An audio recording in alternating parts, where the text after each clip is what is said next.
Hello, ladies and gentlemen. Welcome back to Michael and Benjamin's podcast. Welcome back to the first episode of Michael and Benjamin's podcast for the new year, 2019.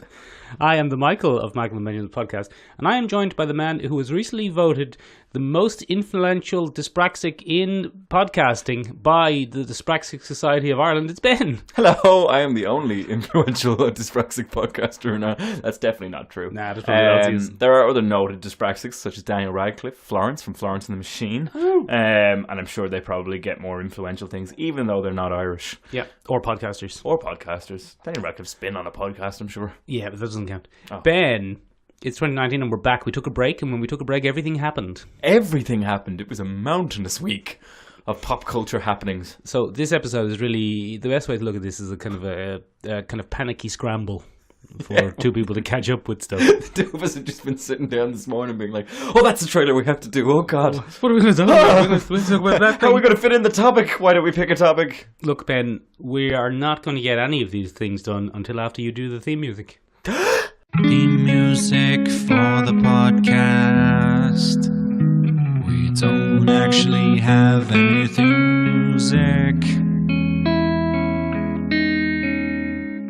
but I hope someone will mix them up for us. I don't wanna name any names. Rachel, I hope it's Rachel.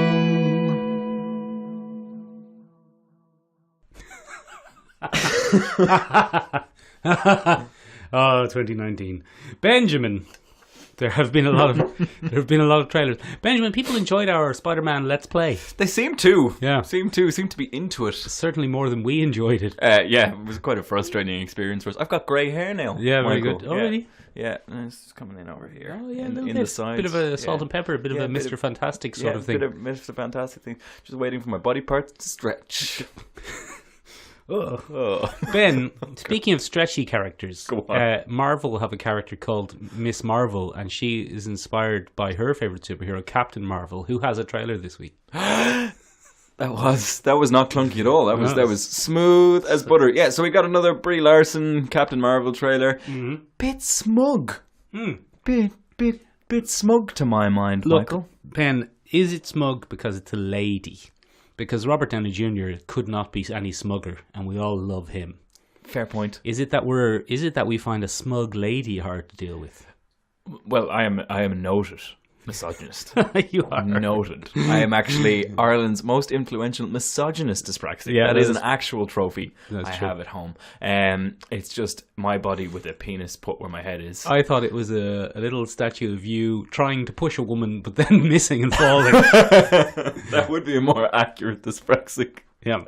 So, no, she's very sassy. She's a sassy lady. There's a lot of sass. I don't mind that so much, but what I thought was more interesting, we get a better look at Cree ideology from Jude Law. Yeah, one of the whole kind of thing, very kind of amalgamous, kind of for the good of the Cree. We got to see a bit of Skrull shapeshifting. We did. We finally got to see a little bit of Skrulliness. It doesn't look like it's easy on them. No, it takes a bit of effort, and they have to have something to mimic by the looks of things. They can't be a generic human. Yes, because that surfer lady gets an old gawk from a Skrull, and then all of a sudden, two surfer ladies. Yeah. Jeez, the CGI on bloody Samuel L. Jackson. I mean, they still say to this day that they didn't really CGI Kurt Russell at the start of Guardians of the Galaxy 2. That it was mostly makeup, lighting, and the fact that they've been in Hollywood so long that you can... Like, have you ever seen those cosplayers and stuff who are like a 22-year-old Russian woman, and with makeup they can make themselves look like Johnny Depp?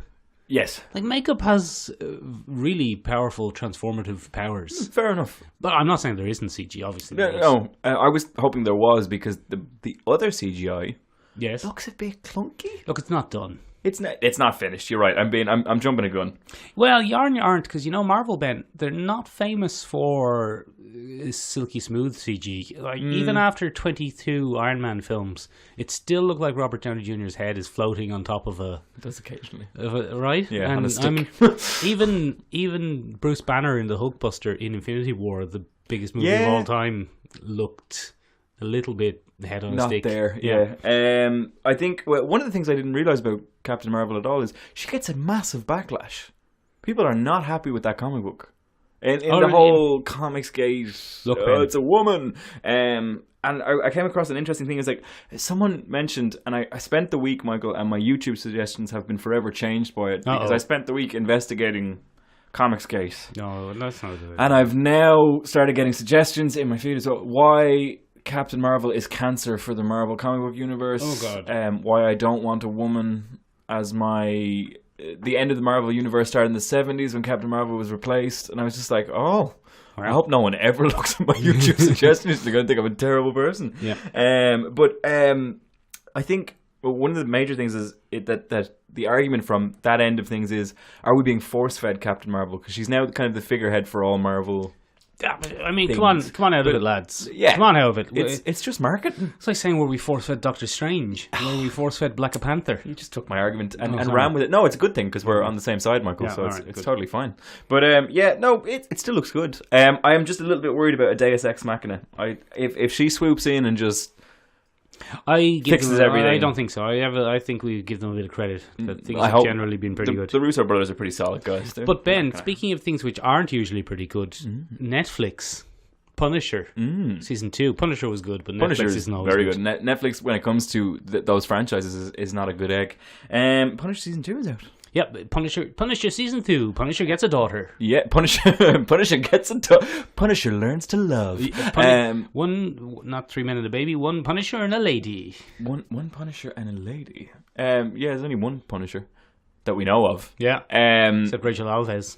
Rachel Alves might come in. We're going to touch on that now, Michael. Okay. It is situated between the Snap and Endgame. What? So it's after the Snap. Is it? Yes. Ben, where did you procure this information? It was Listen to that, Ben. from That's genuine Netflix. excitement in my voice. It's post-Snap. It's post-Snap. Pre-Endgame. Get out of here. Yeah. But Ben, you're such a liar. But no, I'm not. Punisher season 2 is post-Snap. But he's on the road. This is why we started in a roadhouse. Okay, so... he's on the road where there's not a lot of people. So he might not notice much of a... snap. Everyone in the world is going to be talking about it. Well, it would seem from the trailer that everyone is intact from the Punisher verse. The comrade in arms who runs the PTSD is still there. The agent who tracked him originally is still there. And it's post-Snap.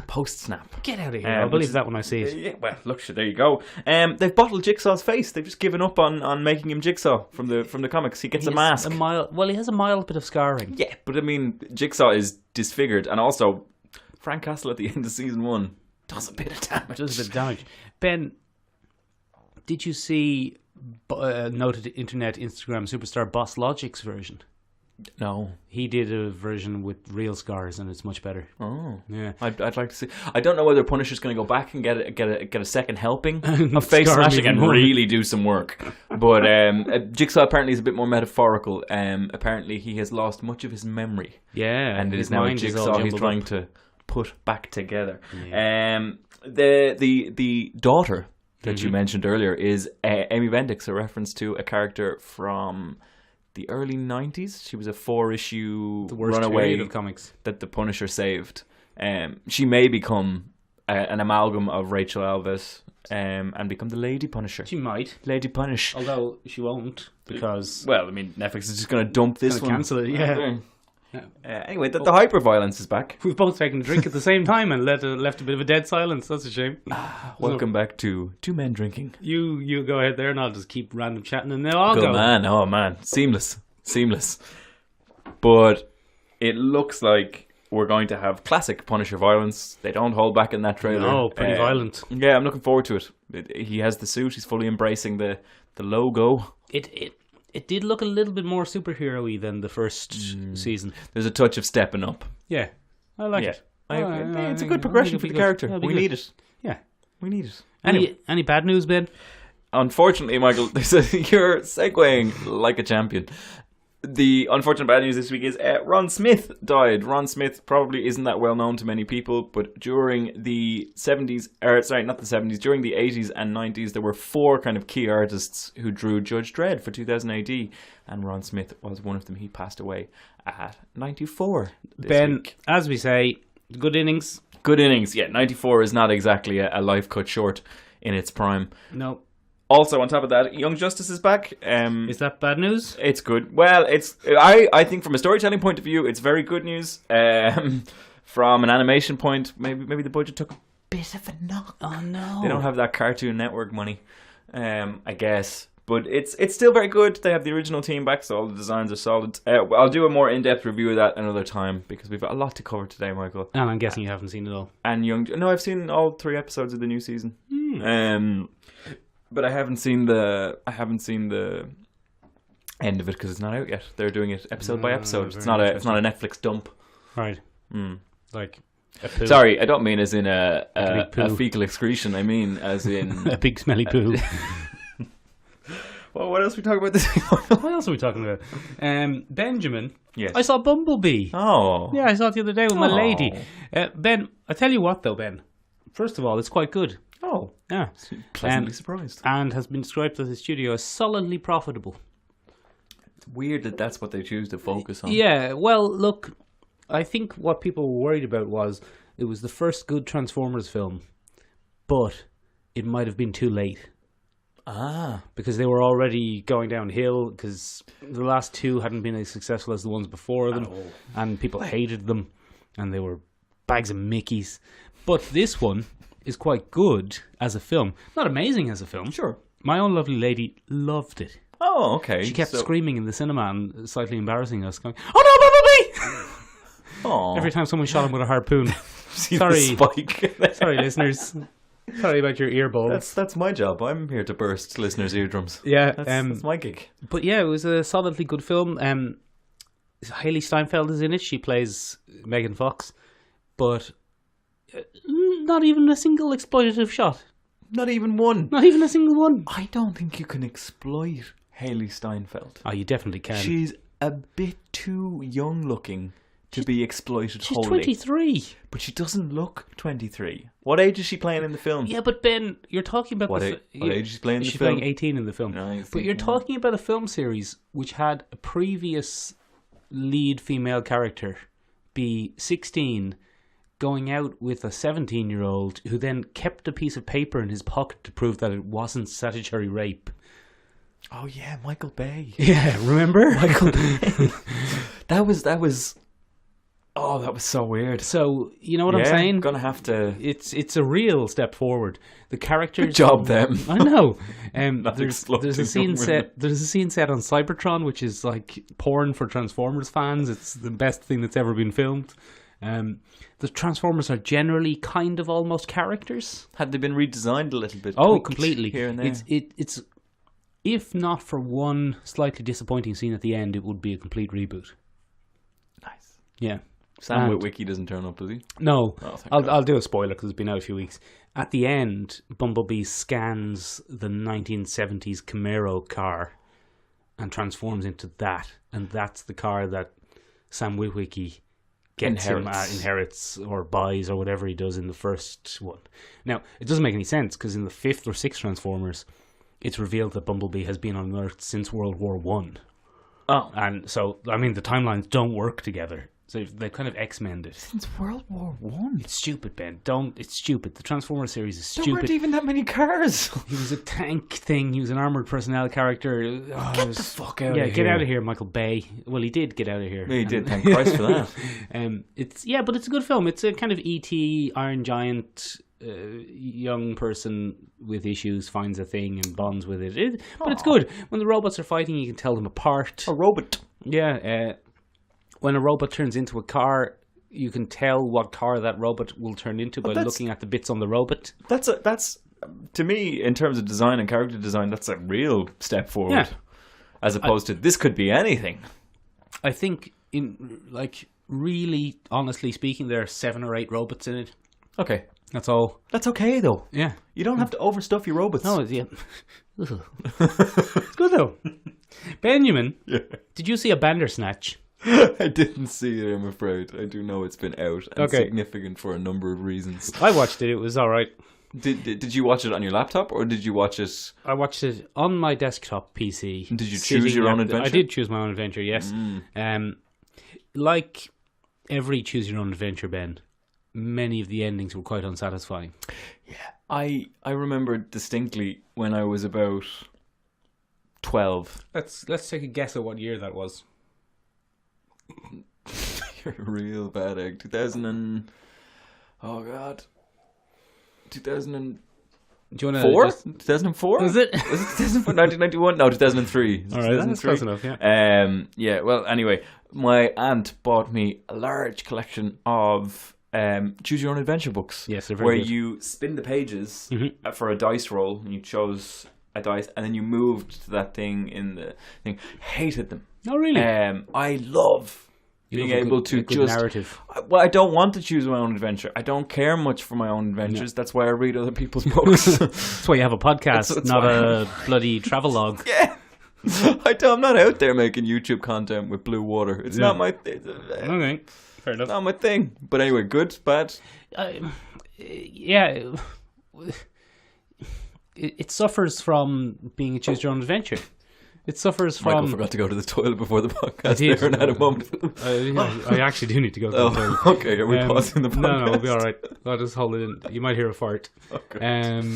What was I saying? Yeah, it suffers from being a Choose Your Own Adventure because Choose Your Own Adventures lack a strong narrative through line. Okay. Suddenly a mad thing happens. And some of the mad things are pretty entertaining. But you're like, does that count? Is that the ending? Is that the real? Is that real storytelling? Yeah, you know what's the story? Yeah. And then you're like, what is the story? And like, they went for a kind of meta thing where that was the point. No. But I mean, it was well acted. It was very well produced. Very interesting. Well, it's Black Mirror. Yeah, It's always going to have some... I went back and watched the Black Mirror. The Black Mirror episode. That's a different type of about movie. Star Trek. Great. That's great. Yeah, the USS McAllister. something Yeah, like very that. good. Yeah, good Very, episode. very Good ep. Probably my favorite ep now. Are we moving on to the next thing? Let's move on to the next thing. Okay, well, I'm going to go to the page in my notes. So, fans of the podcast will know that we here at the podcast support Irish creativity and everything that goes with it. Yes. And this week, Yes. we had the chance to review a brand new sci-fi independent comic from Ireland. From Ireland, from Rogue Comics. It's Rogue Comics. Rogue Comics, if you want to sponsor the podcast, you can sponsor my half of the podcast. Actually, after hearing my review, you won't want to sponsor anything to do with this nice, podcast. Ben. That's But, lovely. no, I'm going to preface this by saying I'm not a prick. Okay, very nice, Ben. I'm Ben, before you start being a prick, do you want to, before you start a review, just tell us what it is. So, it's Neon Skies. Yeah. Neon Skies was released in Ireland last week, 2 weeks ago, just after I think Christmas. it might have been just before Christmas. Okay. But it was quite popular and it was actually hard enough to get a hold of. Oh. So I only managed to physically get a hold of one last week. Okay, right. Well, I'm going to be in the lower end then, I guess, Okay, of people that read this comic, because obviously it's quite popular. First things first, the positives, beautifully packaged. It's a very nice edition of a thing. It's very high quality. The print is lovely. Yeah, the paper is beautiful.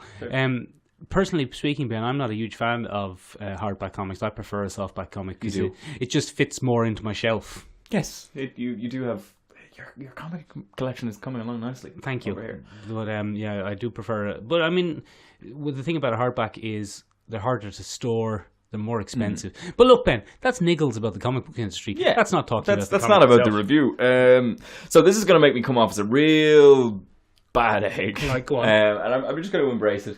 I have a lot to say about this one. None of it is mega positive, but I'll try and balance with the positives with the negatives that I have. Go on, so one of the things, and probably the greatest flaw that this has... Hold on a second. Are we doing a spoilers? Yes, we're doing full spoilers. We're doing a full spoilers. Okay. Well, no, I can do it without full spoilers. Okay. We'll do it without, because it's relatively new, and we don't want to affect sales. Good man. So, first of all, the key flaw for me in this is that it's very generic.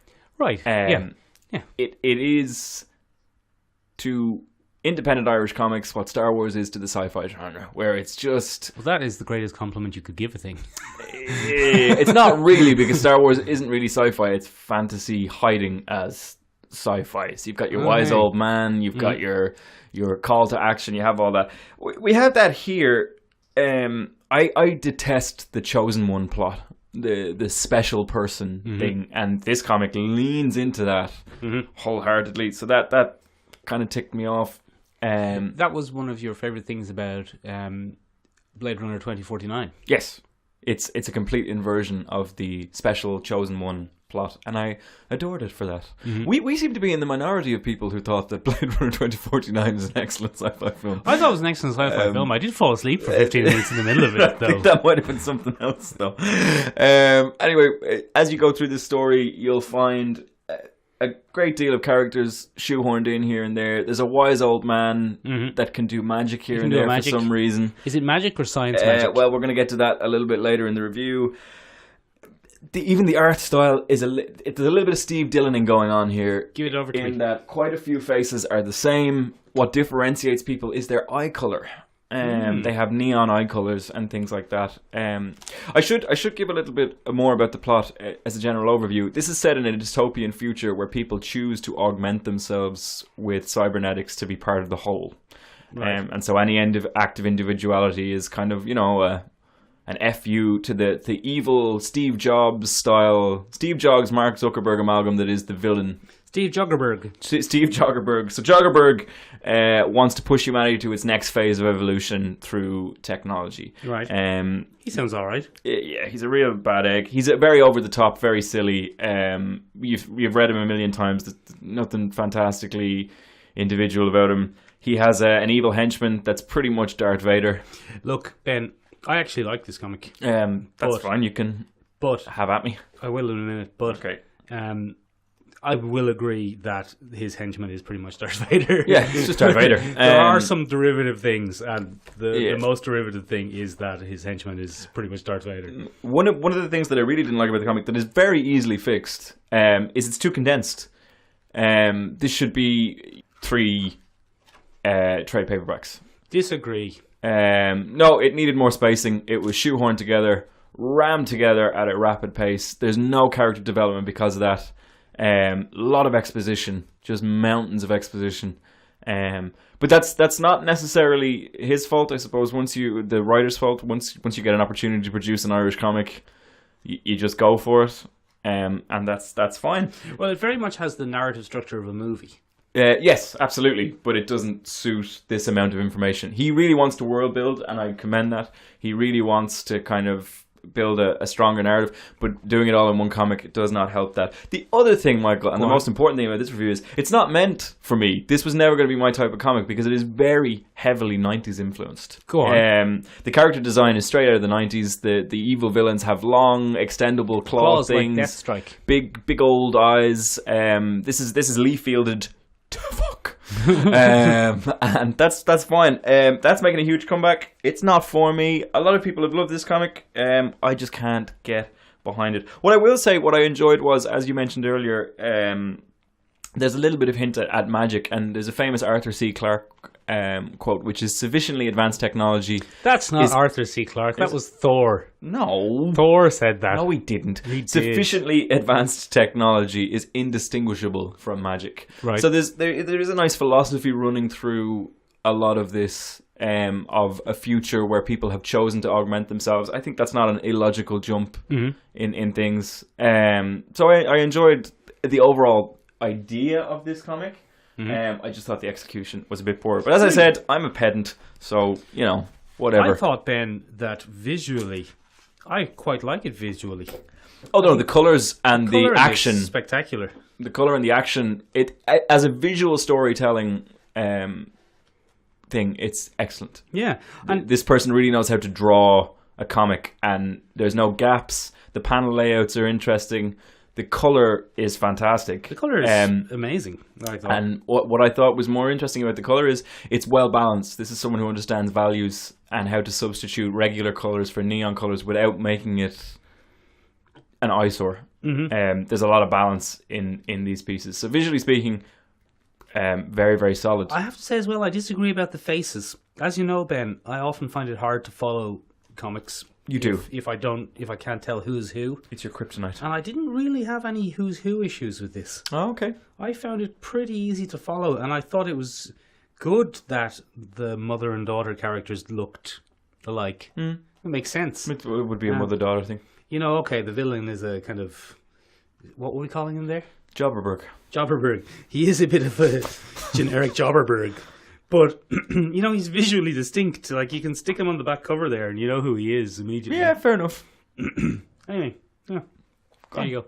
Would you give it a buy then? Look, I certainly didn't regret buying it. Okay, fair enough. I thought I got my money's worth. Well, it's your money. I would have preferred it was a softback, so it fit in my collection more. Yeah. But that's me being a pedant.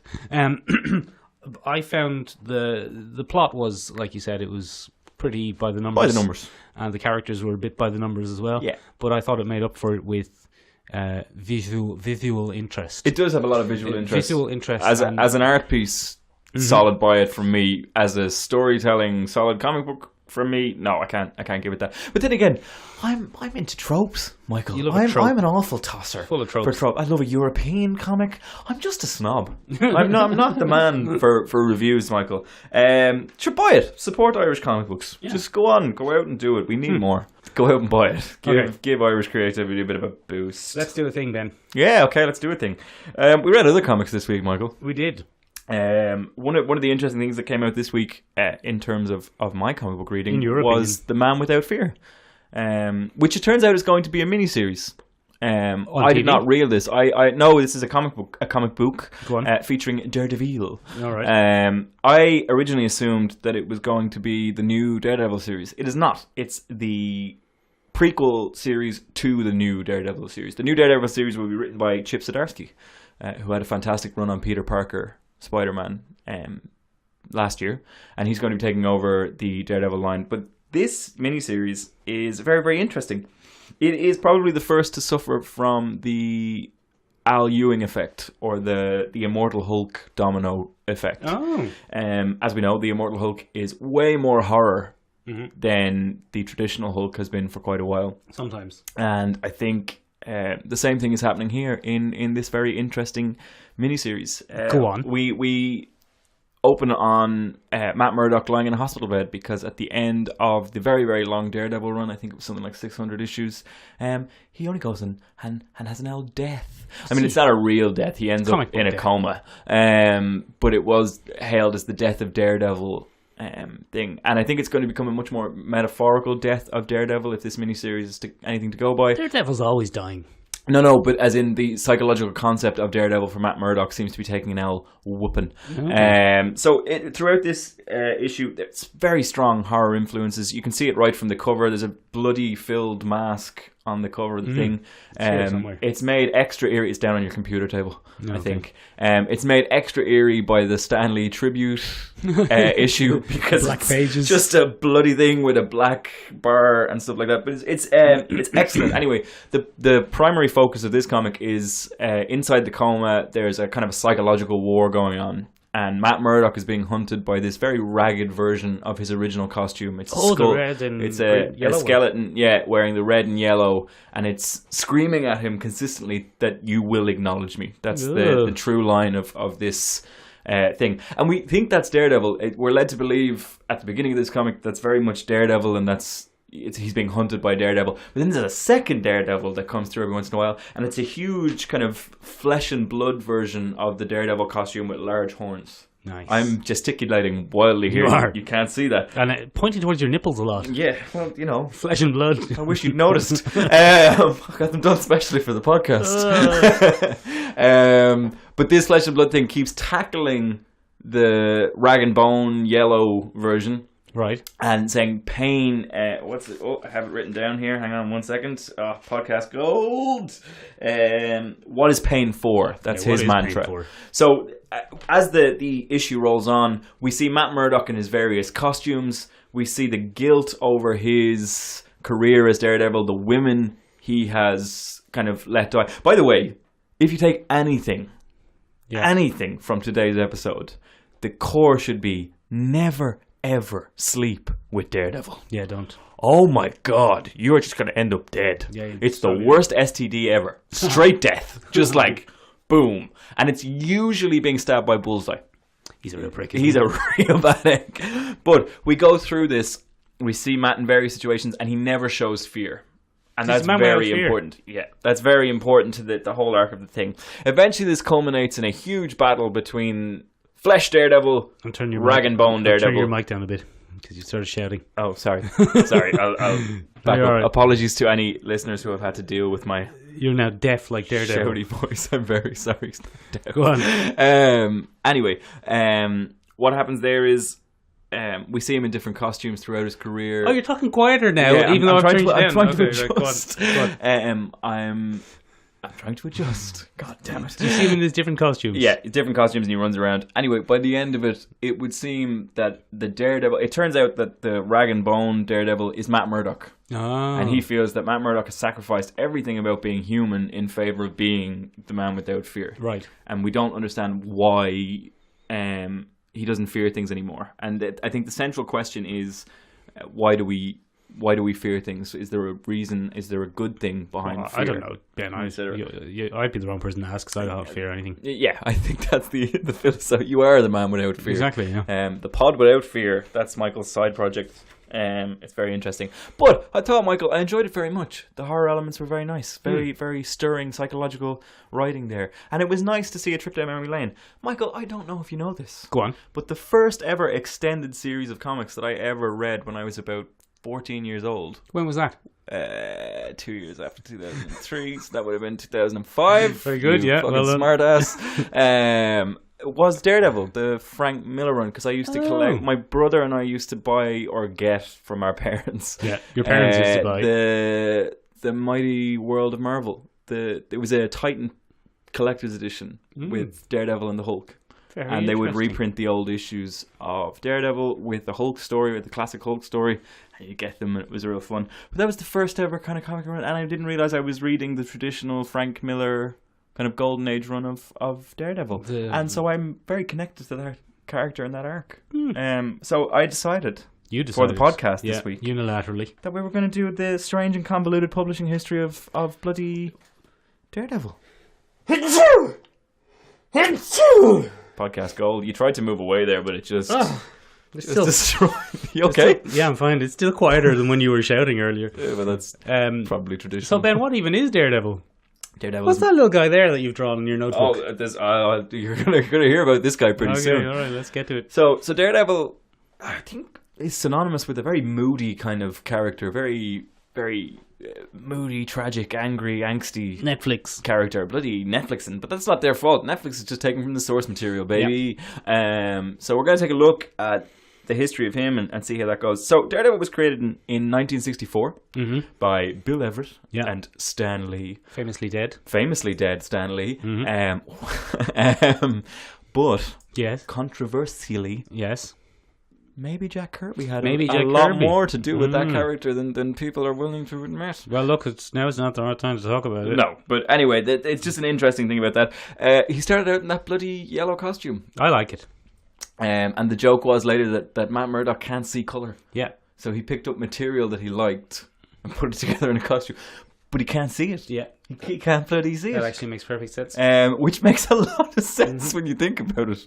It's a good retcon. That's not the initial thing, but he put this costume together and then that was retconned a little bit later. That only lasted 7 issues, and then it was replaced with the traditional red spandex jobby that we all know and love. So I think one of the key words for the early career of Daredevil in the 60s and then into the mid-70s is swashbuckling. Right, like he's a bit of an adventurer. He's an owl cad. He'll do a flip on a lamp pole. Very much lived up to the name Daredevil. He's the only guy that could do these kinds of things, and he's a real have-atter. He loves an owl quip. He loves to make fun of his villains and stuff like that. And that was fine. We had quite a few of them. Spider-Man. All the time. Yeah, Spider-Man was the similar thing. Very, very similar to all kind of early street vigilante characters. Not withstanding the Punisher or whatever, but he was introduced in the 70s, so we'll move on from there. His traditional rogues gallery is kind of established here. We have the Owl, Stiltman, Gladiator. Terrible rogues gallery. Yeah, just one of the worst. Poor.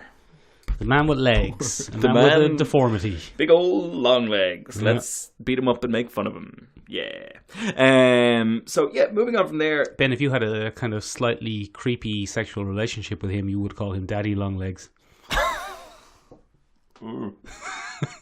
Oh. So that's I have podcast to take over. a break there. Yeah. Sorry. And we're back. And we're back.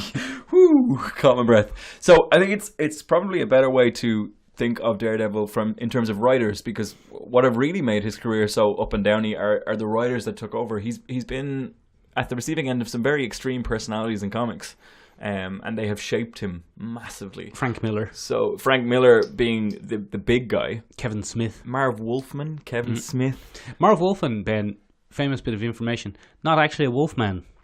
Just a comic book writer. Have I stolen the joke? You've shattered the illusion. No, you've shattered the illusion that, Okay. that Marv Wolfman was a wolf man. No. But speaking of Marv Wolfman, he became the second creator on it from 1975 to 1977. Go on. And he kind of changed the swashbuckling tone to melodrama. Mm-hmm. So he made it all very dramatic. Yeah, Gave it people some dying. real oomph. It wasn't daily problems. It was death, death, death, death, suicide, death, death, death. Swinging off a lamppost. Swinging off a lamppost. Oh, he might have broken a bone. Oh, but he's going to fight on. It replaced the traditional bloody Karen Page, who was his sweetheart in his early career. His MJ. His Lois Lane. Yeah, the MJ to his Spider-Man. Yeah. Or in this case, he's Superman, Lois Lane. His gal Friday, I guess. And then came along Heather Glenn. And Heather Glenn, I think, was largely inspired by every single Judy Garland, Liza Minnelli appearance ever, where it was just like, oh, life is so difficult. Oh, Is Heather Glen? Would that not be like a place in Scotland? Where I think Heather Glenn is a place in Scotland. Yeah. So he went and married the Glen. Got done for sticking his dick in the ground. Oh, It Jesus. was terrible. Very good. But anyway, she came along. The drama hits 90. Everything is, oh, why doesn't Matt love me? Oh, God. What am I doing with my life? That's my melodrama voice, by the way, very for good. anyone who's interested. But his huge contribution to the Daredevil mythos is Bullseye. Yeah. He bloody brought along a bullseye. What are you looking at? What is the little man? Oh, yeah, okay. So, that's fine. We moved through there. We've introduced new characters. The man who takes over from him is a guy called Roger McKenzie. Never heard of him. Roger McKenzie has a massive horror background. So, this is what starts to darken up Daredevil. Yeah, okay. And then we get done for blackface. I was going to go there, but then I didn't. But then you did. But yeah, no, just kidding. He has a horror background. He did a lot of the horror anthologies early in his comic book career, Tales from the Crypt, etc., etc., etc. And he brings in a much darker Daredevil. And one of the huge things that he does to kind of signify this is, once upon a time, Yes. looking at the middle finger of my thing, Yeah. Daredevil watches a henchman get bifurcated Right. by a tombstone. Oh. So, bifurcated, for anyone who doesn't know, and I didn't know, I had to look it up, means split in half. Yeah. He watches somebody get crushed in half by a tombstone, and they display that in the comic. Right. So this kind of pushes the tone of Daredevil into a very dark place where we're watching people get just split in two. Is that what's happening there in that little Yeah. picture? I thought that was like a California raisin. It does look a little bit like a California raisin. It was just to remind me what it was. But this much darker tone is established. Heather Glenn is out. Good. Black Widow is brought back in. Oh. Black Widow kind of struts around a little bit, tries to get Matt to come back to her. Ben Ulrich is established. This is the late 70s, early 80s? Yes, this is... Sorry, I have it written down here somewhere. This is 77 to 79. So this is around when David Bowie's wife, Angela, tried to get a Daredevil and Black Widow TV show made. Yes, it starring is. her as Black Widow. Yeah. Oh, okay. Oh, well done. Oh, look at Michael with the It's TV not my first day. sync. No, this is clearly not. This is clearly at least your third day. It's my first day this year. At least it is your first day of this year, actually. But anyway, Mackenzie is fine, but then somebody joins the Daredevil team to draw for Roger McKenzie, and that is Mr. Frank Miller. Oh, I've heard of him. In 1979. Frank Miller is massively famous, probably more for his work on Batman than anything else. Well, Sin Sin City. City, yeah. Just generally being a bit of a prick. Generally being a bit of a prick, and that apparently started very early on in his career. He didn't like the scripts he was getting for Roger McKenzie, so his buddy Denny O'Neil took over publishing and editing at Marvel for a little bit. I thought Denny O'Neil was a classic DC guy. DC guy, but he was the editor-in-chief of a certain number of issues for Marvel. And bloody Frank went and had a chat with him, and they only got bloody Roger McKenzie booted. Oh, good. Yeah, but I mean, Is it good? Nah. Is that good? No, that's bad. It's a real bad egg move. It's bloody classic Miller territory. But I mean, it didn't produce it's before Frank Miller flanderized himself, so it produced... No, this is probably his magnum opus work, his cleanest. Well, Batman Year One, but I think what we see here, more than anything, is Daredevil becomes his testing ground for Batman Year One.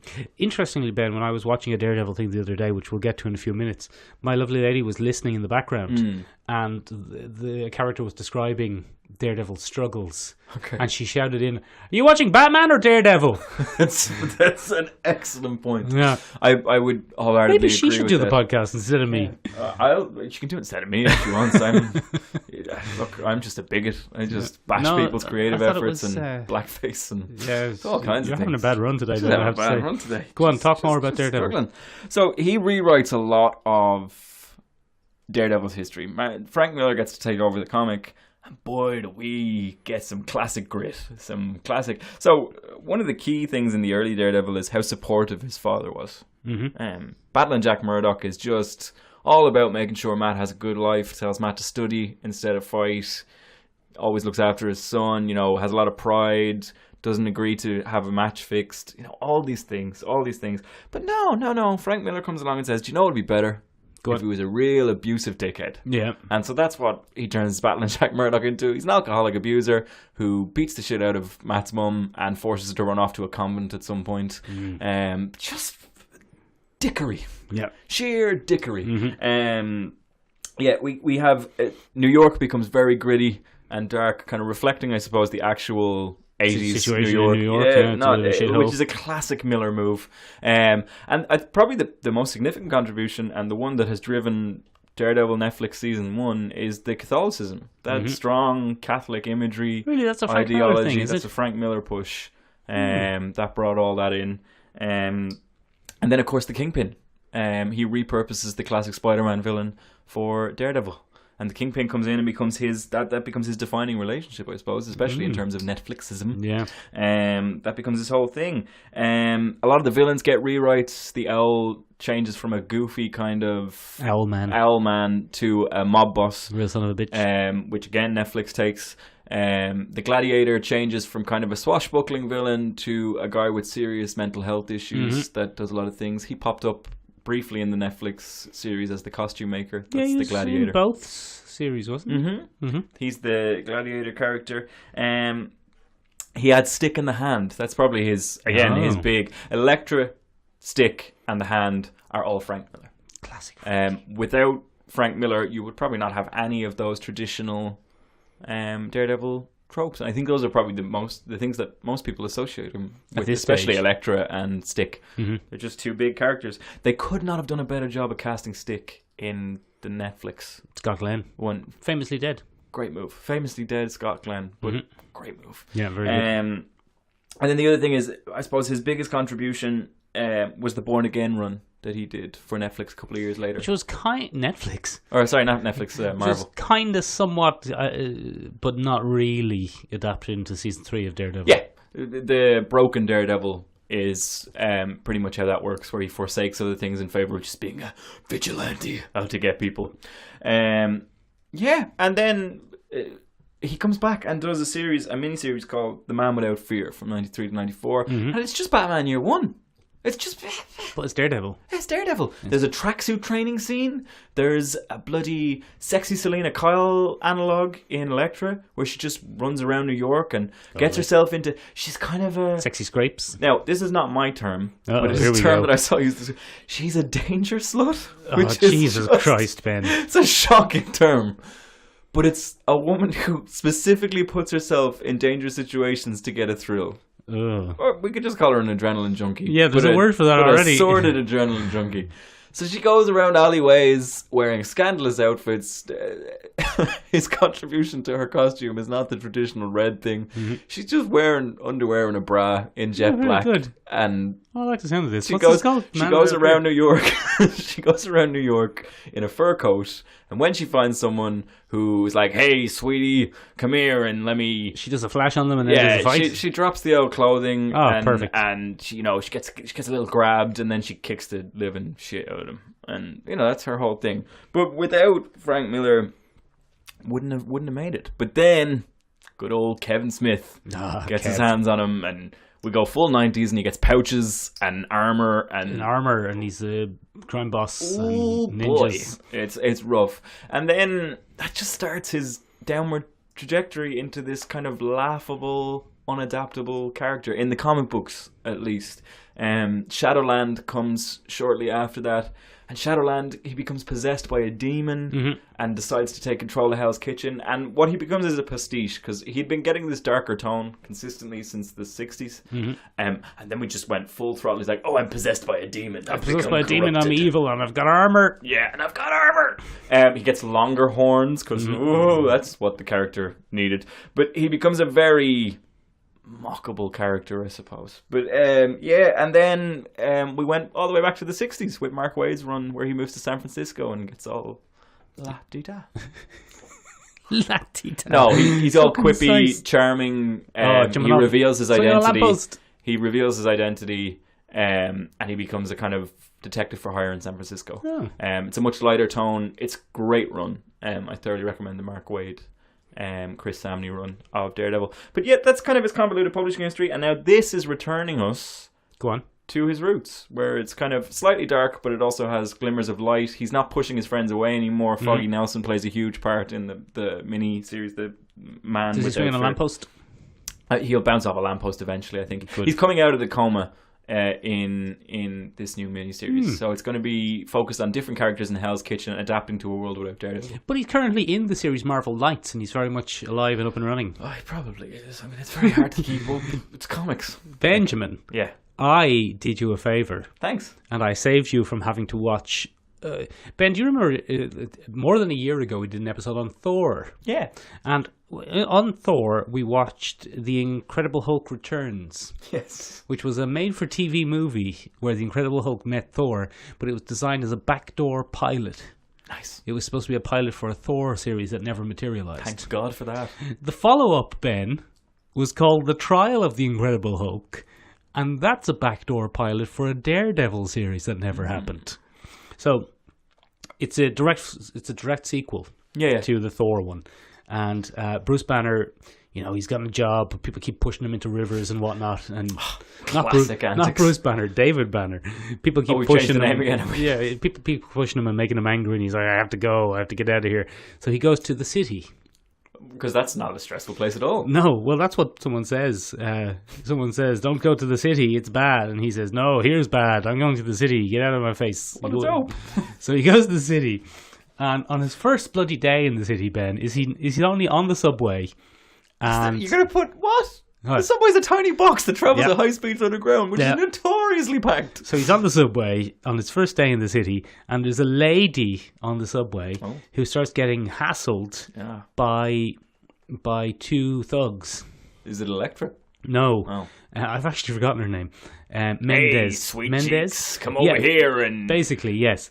But she takes the stance of no means no, and... It's a whole thing. It's a whole Me Too movement thing. It's actually really surprising. I'm not laughing at that. I'm just laughing at the timing of that New York. I know, it's bizarre.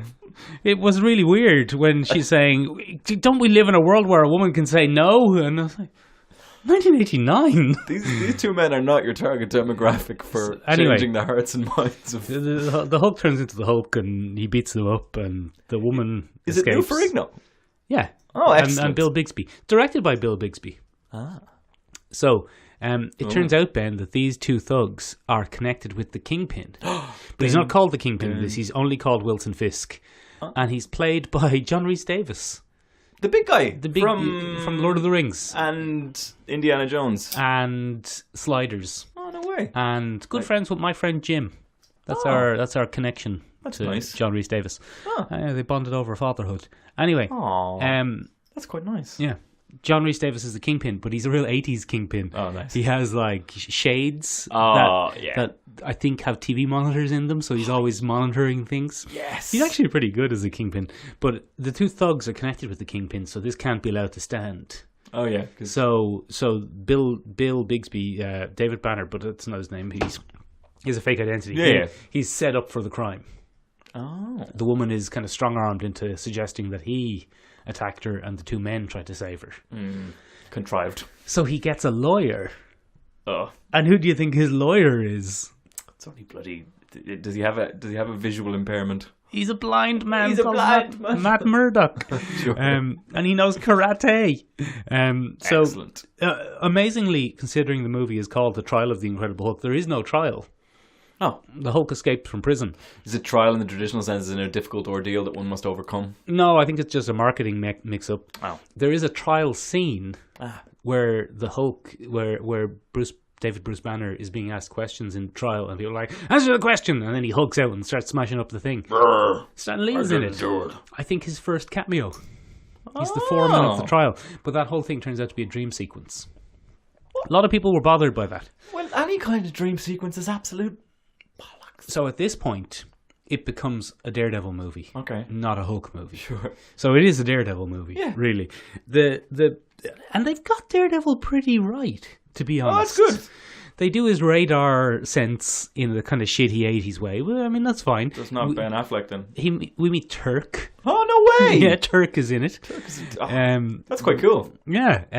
He works in a law firm. He doesn't work with Karen Page and Foggy Nelson, though. He works with two other people whose names escape me at the moment. Couldn't afford the rights for that, I guess. I don't know what it was. It's a lady, a sexy lady, and a guy who used to be a sergeant in the army, so he has a he has a sidekick and a guy. Yeah. Was this another backdoor pilot? Oh yeah, for 100% for certain. Okay. The guy who plays Matt Murdock, he's actually pretty good. He's called Rex Smith. So when you told me Hollywood name. when you told me Ron Smith had died, I thought it was him. I was like, oh no, Daredevil. This is an interesting coincidence. So yeah, it essentially then breaks down into a Daredevil movie where it's Daredevil versus the Kingpin trying to rescue this woman. Oh God. It's much better than the Mighty Thor one. Oh, okay. It's actually, it's all right. There's a bit of tension. There's a bit of trying to save this woman, and she's flip-flopping. She's flip-flopping back between kind of agreeing with the manipulation and saying, no, why can't I live in a world where people can say no? More public service announcements. Yeah, but look, it's entertaining. The thing that it ate the most ridicule for when it came out was that it didn't do Daredevil's costume. It put him in a overall black number with a black kind of half head mask. But Michael, we've had that before. We then had that in whatever Daredevil Year 1 was called. What was Daredevil Year 1 called? The Man Without Fear. Was it? Yeah, The Man Without Fear. When was The Man Without Fear? 93. So this was 4 years before that. I think that costume probably would have made a minor appearance at some point in Frank Miller's run. Frank Miller established the traditional Netflix costume as his first costume. Yeah. Okay. So I mean, this costume, when I first saw this movie years ago, I didn't like it because that's not really Daredevil. A lazy costume. But now that costume has been established as that's often what Daredevil looks like. Yeah. The getting used to that costume makes this movie a lot better. Yeah. It's actually you can live with it. You can live with it, and it's all right. Daredevil knows karate in this, and you know it was the late 80s where knowing karate was a real novelty. Yeah, it's like, ooh. So every time he beats someone up, someone says, show me some of those moves. And it's all essentially in slow motion. Oh, excellent. The Kingpin has a leather-clad evil henchwoman. Oh. Which, as you know, Ben, is one of my ambitions. Is it Elektra? No, it's not Elektra. I don't think she even she doesn't even get a name, I don't think. Oh, okay. She's defeated by one of the other henchmen attempting to punch Daredevil. Daredevil very slowly moving out of the way. The henchman falls and pushes her into a wall, and she gets knocked out. The movie was kind of hated when it came out because there's very, very little Hulk in it. And it's heralded as a Hulk thing. But it's not. It really is trying to get a Daredevil series off the ground. I think he hulks out twice. That's not enough hulking. He hulks out once on the subway. He hulks out the second time when Daredevil thinks he's tracked down the Kingpin, but it turns out to be a trap, and the Hulk rescues him. Classic. He doesn't hulk out in the final attack on the Kingpin. What? Right? Isn't that weird? What a damn squib. Yeah, so David Banner goes and rescues the woman while Daredevil takes out Kingpin and his other crime bosses. What happens when you let the actor direct the Yeah, the thing? I want to be like, I want to be in I it. want to be in it. Fuck Lou. Fuck Lou. Fuck that guy. Barely even acting. Oh, it's just a vanity project and a backdoor pilot. Yeah, it's all of them at once. Probably the best thing about it is at the end when Kingpin is defeated, he escapes in this bizarre hoverfoil helicopter thing. Peak 80s. And Daredevil is screaming at him, going, "I'll get you, Fisk!" But he's easily within hand's reach. Like he could have leapt up and just grabbed it. Amazing. Yeah, but it's actually not terrible. It's fine. Like it's now that the black suit is so established as a legitimate look for Daredevil. It's fine. Actually fine. Yeah, Yeah, it's yeah. fine. It's a typical Saturday morning. They went back to it in the Netflix one. Like, they just Yeah, kept the because original. it was better. Yeah. I also watched Daredevil 2003 again. Oh God. Ben, I know I'm in a long-term committed relationship, so it's too late for all of the ladies out there. But if they ever You wanted could stop sending the fan mail. Actually, that would be great. if they ever wanted to win my heart, the way to my heart is a sexy fight at a playground, based entirely off that scene from Scratch that. 2000. Don't be anywhere near playgrounds. Don't be Sexy starting fights at playgrounds. No Liz. kids there. Oh no, there are kids watching the sexy fight. It's a bizarre film. It's very strange. Very, very strange. Come on, guys. The thing that got right, I thought the costume was pretty good in that. It's very tight. It is very tight, but I mean, it was during the superhero leather phase, so This gets me a lot of flack, but I really like the Daredevil suit in the Netflix series. I didn't hate it. that one there. Yeah, that one there. I thought it was a great old tactical Daredevil suit. Yeah, it's all right. I prefer the ninja one, the black one. The ninja one is very cool. Yeah, I don't know. Ben Affleck in spandex. I can never see that again. It'll be It's okay. leather. Is it? Oh, sorry. Yeah, it's leather. It's full on leather. Well, it looked like spandex No, it didn't. on occasion. Michael I Clark imagine it was Duncan was a very great creaky. kingpin. He was. He was a great kingpin. Although in fairness, D'Onofrio has really oh no, he's I think he's got that under control. closest to the comic book would be D'Onofrio. Jonathan Rhys Davis is pretty funny though. Yeah, good character. Ah, classic. We'll wrap it up there. Yeah. Anyone out there a Daredevil fan? If you are a Daredevil fan, do get in touch with us and let us know which run you prefer. How did you get into Daredevil? Do you like Daredevil? What is your thought? Daredevil was my favorite character in a really shitty online kind of action RPG point and click game called Marvel Superheroes. Did you ever play that game? Let us know. I had a really rubbish Game Boy version of the movie. The Ben Affleck movie. And the interesting thing about that was there wasn't enough in the movie to simply flesh out an entire game. Ben, I am half remembering this now. Yeah. But there was a development studio who were working on an incredible looking 3D Daredevil game from the early generation, maybe PS1 or PS2, or even that early, where you could run along rooftops and slide down balconies and stuff, and it had a hint of the Tony Hawk kind of mechanics about it, where you could do a slide.